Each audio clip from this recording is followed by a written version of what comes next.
Kondisi keruh akibat udara di Palembang tercemar asap terlihat makin pekat pada Sabtu malam menjelang dini hari.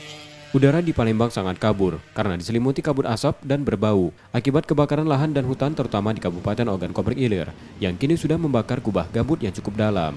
Dari data Indeks Pencemaran Udara atau ISPU milik KLHK, tercatat pada pukul 24.00 hingga dini hari partikulat meter atau PM2,5 tercatat 332 mikrogram per meter kubik yang masuk pada level berbahaya.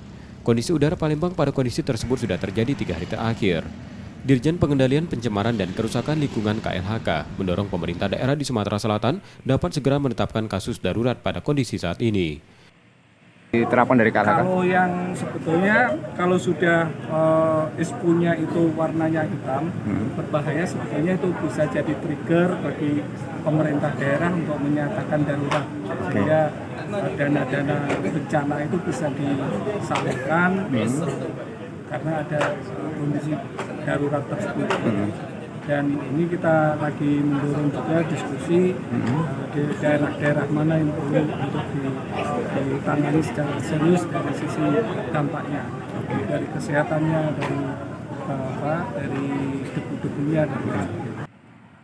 Di Palembang, pemerintah Kota Palembang mulai Senin mendatang akan memundurkan jam sekolah untuk siswa TK hingga SMP, menyusul tercemarnya udara Palembang akibat asap.